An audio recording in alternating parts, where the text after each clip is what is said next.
அஸ்ஸலாமு அலைக்கும். நம்ம இப்போ ஒரு ஜூஸ் தான் நம்ம ரெடி பண்ண போகிறோம். இந்த அடிக்கிற வெயிலுக்கு நான் ஃபஸ்ட்டு வந்து தேங்காய் ஒரு முறி தேங்காவை இந்த மாதிரி பல்லு பல்லாக கட் பண்ணி எடுத்துக்கிட்டேன். இது திருவி போட்டாலும் சரி, இல்லை இப்படி கட் பண்ணி போட்டாலும் சரி. அது கூட நான் வந்து 2 ஏலக்காவும் போட்டிருக்கேன். போட்டுட்டு நல்ல தேங்காய் பால் எடுக்கிற பதத்தில் குறன்னு அரைச்சிட்டு, பால் கட்டி பாலாகவே எடுங்க, தண்ணியெல்லாம் சேர்க்க வேண்டாம். ஏன்னா இது பசும்பாலோ இல்லை பாக்கெட் பால்லையோ நம்ம செய்யலை. அப்போ தேங்காய் பால்லாம் செய்கிறோம், அப்போ ரொம்ப தண்ணியாக இருக்கக்கூடாது. அதனால் கொஞ்சம் திக்காகவே எடுத்துக்கிடுங்க. நாங்கள் பாருங்கள் இப்படி தான் எடுத்திருந்தேன். எனக்கு வந்து ஒரு 2 1/2 டம்ளர் வந்திருந்தது எனக்கு. அது கூட நமக்கு தேவையானது சீனியோ இல்லை நாட்டு சர்க்கரையோ எது இருந்தோ அதை போட்டு சேர்த்துக்கிடலாம்.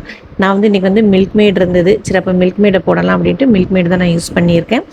தேவையான அளவு இனிப்பு அவங்களுக்கு தேவையான அளவு போட்டுக்கிடுங்க. இதில் வந்து ஃப்ரூட்ஸ் நமக்கு என்ன ஃப்ரூட்ஸ் இருந்ததுனாலும் எல்லாம் கட் பண்ணி போட்டுக்கலாம். நான் இன்றைக்கி எங்கள் வீட்டில் வந்து வாழைப்பழம் தான் இருந்தது, அப்போ அதை தான் நான் எடுத்து கட் பண்ணி போட்டிருக்கேன். போட்டுட்டு இது கூட நம்ம வந்து சப்ஜா சீட்ஸு பாதாம் பிசின்லாம் ஊற வச்சுருந்தோம்னா அதையும் இது கூட ஒன்றா சேர்த்து ஆட் பண்ணிக்கலாம். நான் திடீர்னு பண்ணதுனால அது எதுவுமே என்னால் பண்ண முடியலை. அதனால் இதை மட்டும் போட்டுட்டு நமக்கு குளிர்ந்தாப்பில் வேணும்னா ஃப்ரிட்ஜில் வச்சுருங்க. ஒரு மணி நேரத்துக்கு வச்சுட்டு எடுத்து சாப்பிடுங்க. நான் இப்போ அப்படி தான் ஃப்ரிட்ஜில் வச்சுட்டு திருப்பி எடுத்து நான் சாப்பிட்றதுக்காண்டி எடுக்கிறேன். பாருங்கள், ஒரு பவுலில் ஊற்றுறேன். இது வந்து நம்ம உடம்புக்கு ரொம்ப நல்லது. தேங்காய் பால் வந்து வாரத்தில் ஒருக்கா எடுத்து குடிக்கிறது ரொம்பவே நல்லது. அது இந்த மாதிரி வெயில் சமயத்தில் தான் நமக்கு சாப்பிட்றது ரொம்ப நல்லது. இப்போ குழந்தைங்கள்லாம் சம்மர் சமயத்தில் வீட்டிலனா இருப்பாங்க, அப்போ அவங்களுக்கு இப்படி ஏதாச்சும் ஒரு கூல்ட்ரிங்க்ஸ் டெய்லி ஒன்று கொடுக்குறது நல்லதாக இருக்கும். எங்கள் வீட்டில் இன்றைக்கி இது தான் நான் செஞ்சேன்.